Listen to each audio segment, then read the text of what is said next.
Your job is not to educate my grandson. He's 30 years old, but he's still my boy. You hear me?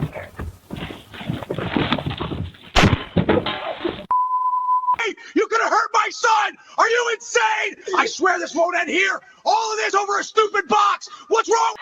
It was a package that probably didn't even have anything expensive inside. You could have hurt my son with that stupid trap. What, you broke or something?